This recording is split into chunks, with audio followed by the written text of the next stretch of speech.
좋으신 주님을 찬양합니다. 우리 좌우 앞에 있는 분들과 인사를 나눕니다. 반갑습니다. 환영합니다. 축복합니다. 오늘도 신실하신 주님께서 우리들 가운데 하루를 넉넉하게 살 수 있는 만나와 꿀을 부어주실 줄 믿습니다. 우리 그런 기대를 가지고 사도행전 6장 말씀 함께 나누도록 하겠습니다. 오늘 이 말씀은 7 집사님을 선택하는, 그래서 안수 집사님들이죠. 7 집사님을 택하는 그런 장면이 되겠습니다. 모름지기 어떤 공동체가 성장을 할 때 그 공동체의 성장과 함께 갖춰져야 될 게 그 조직과 체계입니다. 조직과 체계. 그러니까 행정적인 어떤 밑받침이 없으면 이게 공동체가 커가면서 좀 이렇게 제대로 작동하기가 굉장히 어려워질 수 있습니다. 물론 조직, 그러니까 사람들에 비해서 조직이 너무 많이 갖춰져 있으면 좀 이렇게 관료화가 되거나 내지는 좀 이렇게 돌아갈 때 오히려 더 어려움이 되는데, 적당한 알맞은 적절한 조직체계, 행정체계는 성장에 굉장히 큰 도움을 주게 됩니다. 그래서 오늘 이제 7 집사를 택하는 장면들을 통해서 교회의 성장과 더불어서 어떻게 사람들을 세워야 하는가에 대한 부분들도 우리가 말씀을 통해 보겠지만, 더불어 우리 개인적으로도 우리가 이제 성장해 갈 때, 개인이 성장하게 할 때, 공동체가 아니라 개인이 성장해 갈 때도 이런 과정이 필요합니다. 내 안에 어떤 조직을, 시간에 대한, 또 그다음에 여러 가지 자산에 대한, 물질에 대한 이런 것들, 그런 것들이 조직화가 필요한데, 그래서 우리의 영적인 성장, 여러 가지 어떤 발전에 있어서 어떻게 해야 되는지도 함께 이 시간을 통해서 살펴보는 시간을 좀 갖도록 하겠습니다. 6장 1절을 보면 그때 제자의 수가 더 많아지게 됩니다. 자, 어떻게 이제 많아졌는지 한번 돌아보면, 처음엔 예수님이 12 제자를 부르시죠. 12, 그리고 그다음에 70인 무리가 있습니다. 70인 제자들 그룹이 또 있었습니다. 그러고 나서 이제 마가의 다락방에 보면 약 120명의 핵심 그룹이 이제 생기게 되죠. 이제 교인 그룹이 생긴 겁니다. 마가의 교회죠. 마가의 교회에 한 120명의 성도가 이제 모여서 매일 기도하고 찬양하고 예배드리고 이제 그런 일들이 일어나게 되죠. 그러다가 이제 이게 뻥 터지죠. 그래서 오순절 마가의 다락방에 성령이 임해가지고 그 오순절 설교를 이제 베드로가 하게 됩니다. 그때 몇 명이 세례를 받죠? 한 번에 이제 3,000명이 세례를 받게 됩니다. 그러면서 기하급수적으로 늘어가죠. 그리고 이제 이제 또 베드로와 요한이 그 성전 미문에 있는 날 때부터 못 걷는 사람을 치유하면서 솔로몬 행각에서 설교를 하죠. 너희들이 죽인 그 예수님이 그리스도다. 그러면서 설교를 하는데, 그때 또 몇 명이 예수님 믿게 되냐면 약 5,000명이 믿게 됩니다. 그러니까 3,000명, 5,000명.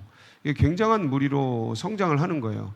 그러고 나서 좀 더 있다가 이제 제자들이 엊그제 말씀을 나눴지만 시기와 질투 속에서 이렇게 막 잡혀 들어가고 막 이런 일도 있고 여러 가지 위협도 있고, 그런데 그러한 것 속에서 예수는 그리스도라고 이제 가르치면서 이들이 더 많은 무리들이 주님께로 돌아오게 됩니다. 그래서 아마 예루살렘에 대단한 일들이 일어나게 된 거죠. 그래서 예루살렘 교회를 넘어서 아마 유대 지방 전체를 커버링하는 그런 교회가 됐을 거다, 그런 생각을 하게 됩니다. 엄청나게 폭발적인 이제 성장을 이루게 되는데, 그러다 보니까 이제 여러 가지 사역들이 생겼겠죠. 왜냐하면 한 100명만 모여도, 약 10명만 모여도 서기가 필요하고 뭐 회계가 필요하고 막 그렇습니다. 근데 이게 막 5,000명, 3,000명에 뭐 10,000명 이상 되는 그러한 이제 공동체가 되어지다 보니까 많은 어떤 사역들이 생겼을 거고 수많은 일들이 이제 일어났을 텐데, 그러한 일들 중에서 어떤 일이 발생하냐면, 이때는 가난했던 시절이라 구제 사역이 많았었습니다. 그러니까 우리도 어릴 때 교회가 보면 교회가 그 동네에 구제 사역, 긍휼 사역을 많이 했습니다. 지금도 많이 하는데 저희 어릴 때는 벌써 한 3, 40년, 4, 50년 전 그때만 해도 나라가 잘 살질 못했을 때라 그러니까 구제 사역을 교회를 통해서 굉장히 많이 했는데, 이 구제 사역을 하는데 특별히 구제 사역도 여러 가지 이제 어떤 파트들이 있었을 텐데, 그 중에 구제 사역 중에 하나가 뭐냐면 과부들을 돕는 그런 사역이 있었습니다.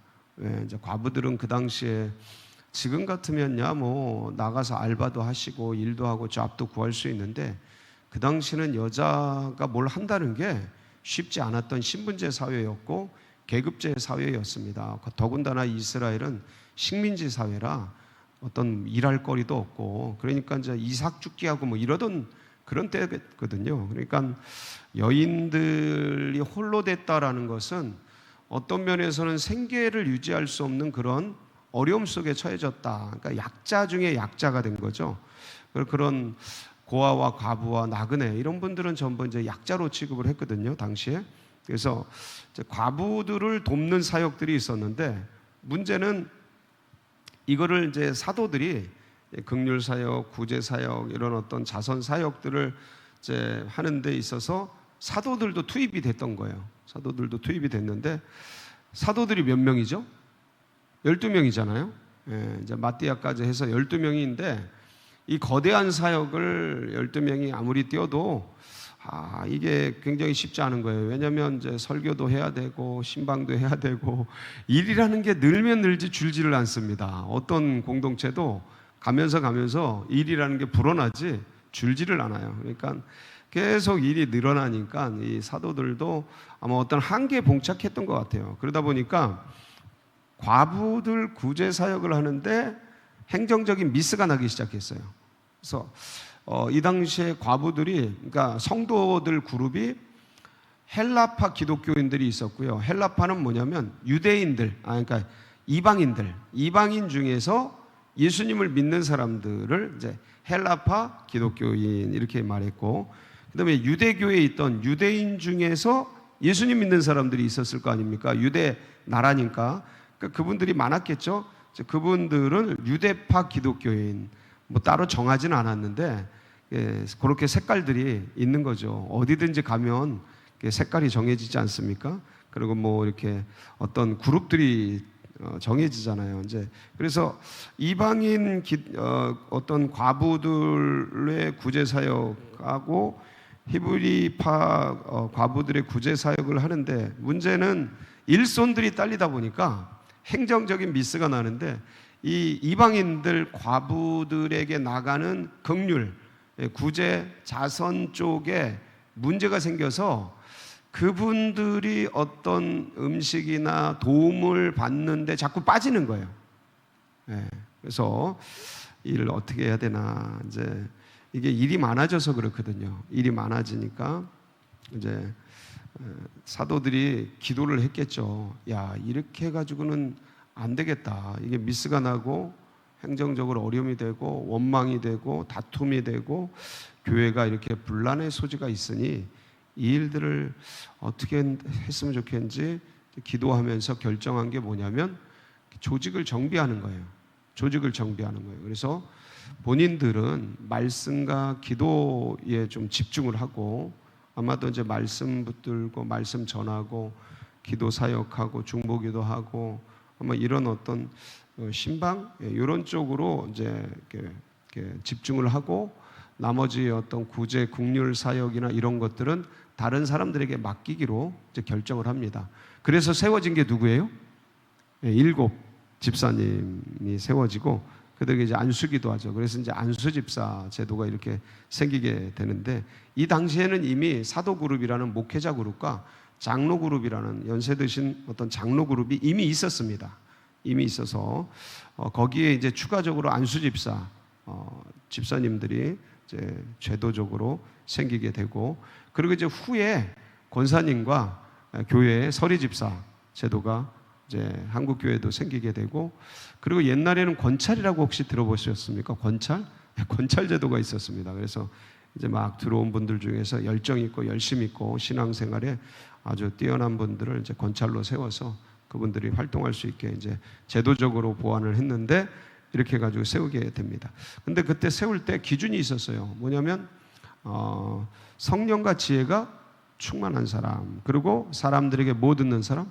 칭찬 듣는 사람. 그래서 성령이 충만한 사람, 그러니까 영성이 있고 지혜가 충만한 사람, 지성이 있고 사람들에게 칭찬받는 사람, 이렇게 사람들하고 교류하면서 사람들에게 인정받는 인격이 이렇게 공감대가 있고 인격이 괜찮은 그런 어떤 인정받는 분 중에서 이제 선택하게 되었습니다. 그래서 7 집사를 세우니까, 스데반을 비롯한 7 집사를 세우니까 이분들이 또 뛰어나가서 그냥 말씀을 전하고 사역하고 나누고 했더니 또 이 예루살렘 교회가 흥황케 되어지는 그런 아주 놀라운 계기가 되었습니다. 우리 교회도 이렇게 조직을 잘 정비해서 앞으로 더 발전하고 성장하는 그런 아름다운 교회가 되기를 간절히 소망합니다. 자, 이 말씀을 이제 보는데 보세요. 교회가 있고 이제 예루살렘 교회가 있고 여러 사역들이 있는데 이게 빈틈들이 생긴단 말이죠. 그래서 조직을 정비합니다. 그 조직을 정비해서 7명의 안수 집사를 세웠더니 더 폭발적인 성장을 이루게 돼요. 여러분들 공동체, 사업, 어떤 이렇게 섬기는 그런 일들, 여러 가지 공동체가 있을 겁니다. 팀도 있고 셀도 있고 그다음에 뭐 사업장도 있고 뭐 집안도 가정도 있고. 그런데 이제 이런 모든 공동체를 이런 관점에서 어떤 미비한 부분들, 저도 이렇게 지내다 보니까 저희 가정을 생각하면 가정에서 이렇게 뭔가 나누고 이렇게 뭔가 이렇게 은혜를 나누고 가정 예배를 드리고 하는데 이게 분주하고 바쁘니까 애들도 크고 하니까 이게 일주일에 한 번 모이는 것도 되게 힘들더라고요. 그래서 이걸 어떻게 해야 될까 고민을 많이 하다가 같이 논의해가지고 어떤 날짜를 정하고 시간을 정해서 같이 그 시간을 지키기 위해서 애를 씁니다. 근데 이게 안 되면, 조직이 정비가 안 되면, 요때 같이 모여서 이렇게 나누자. 말씀을 나누고 은혜를 나누고 기도 제목을 나누고 삶을 나누고 그러자. 가정셀이죠. 근데 이게 논의가 안 되면 흘러가다가 유야무야 안 모이게 되고 또 지나가게 되고 그래요. 이게 굉장히 신경 쓰여서 다시 작정을 하고 한번 같이 모여라. 그래서 딱 다시 날짜를 정하고 이걸 계속합니다.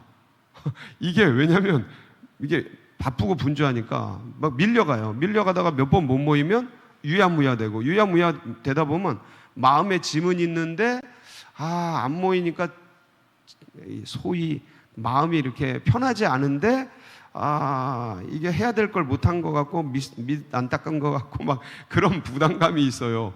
그래서 다시 모여서 같이 의논하고 마음을 모으는 게 중요해요.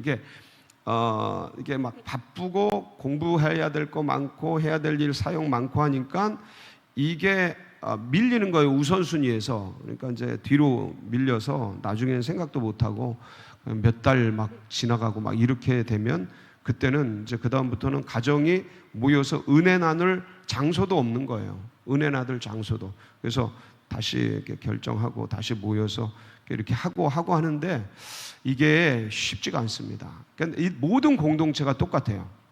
가정도 그렇죠. 팀도 그렇고 셀도 그렇고, 셀도요.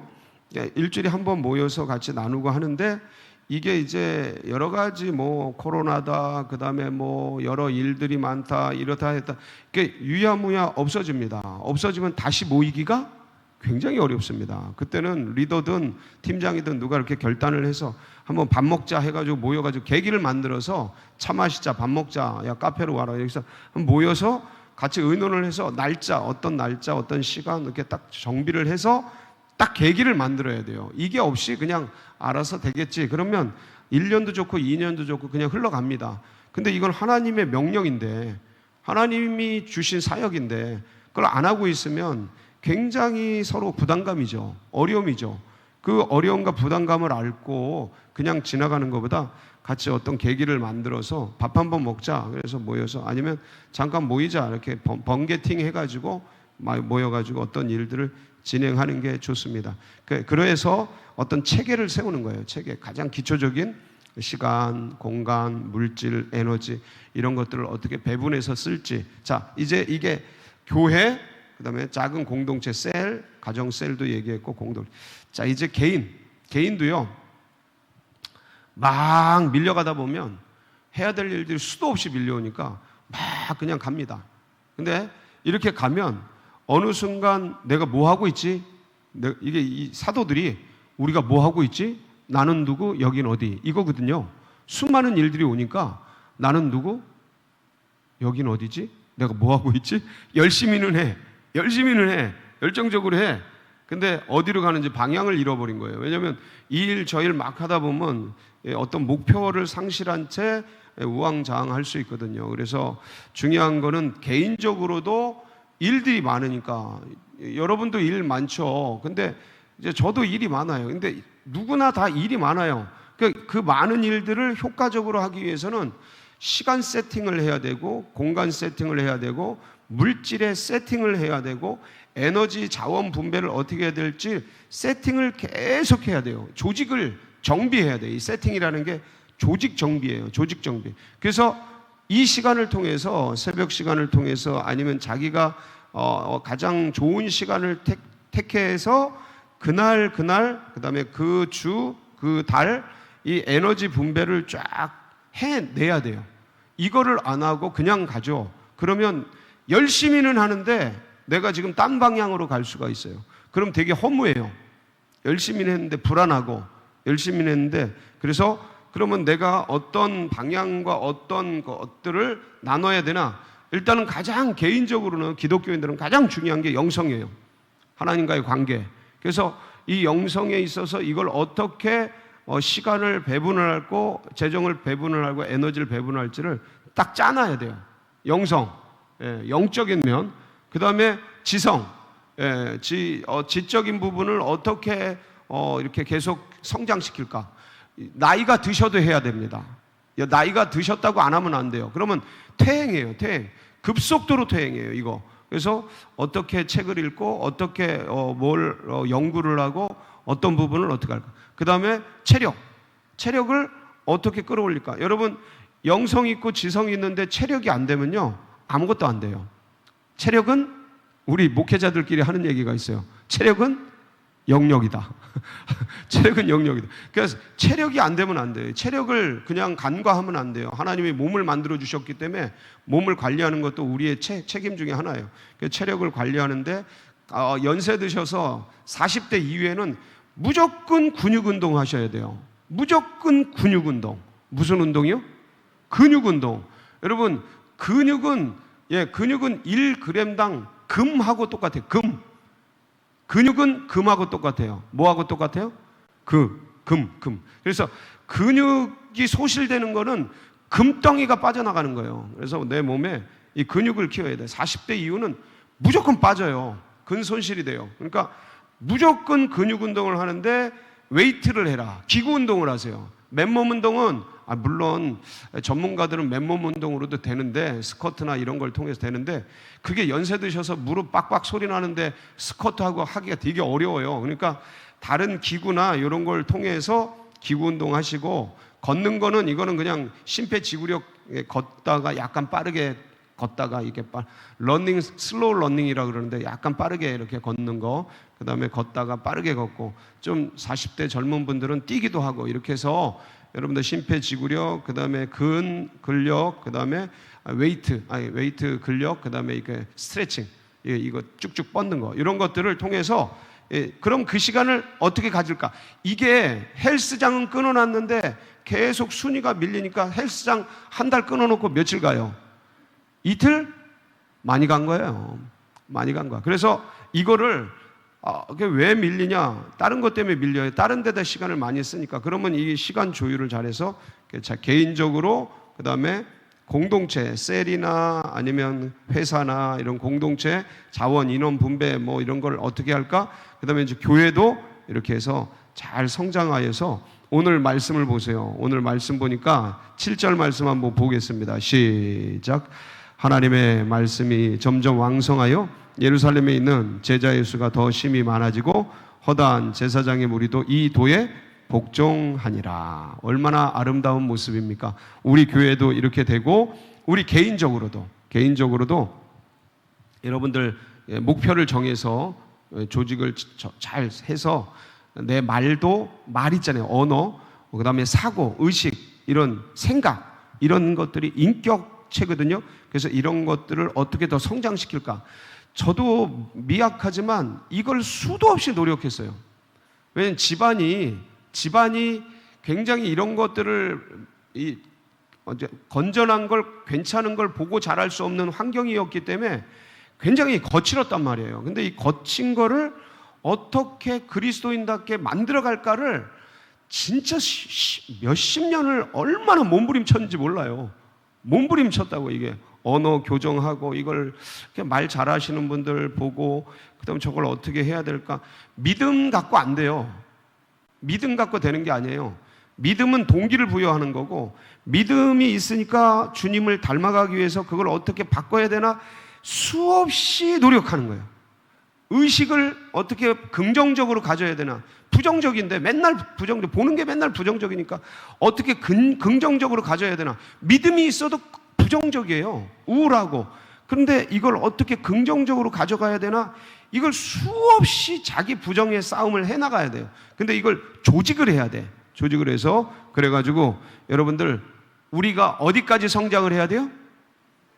에베소서 4장 13절 15절 요거 읽고 마치겠습니다. 시작.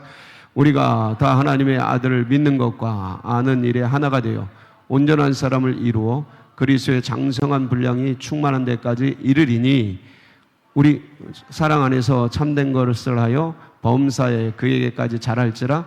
그는 머리니 곧 그리스도라. 범사에 누구에게까지요? 모든 면에서 범사에 말이나 행동이나 삶이나 여러 가지 재정이나 이런 것들이 우리 모두가 오늘도 그리스도를 닮아가는 복된 역사가 있으시길 축복합니다. 같이 기도하시겠습니다.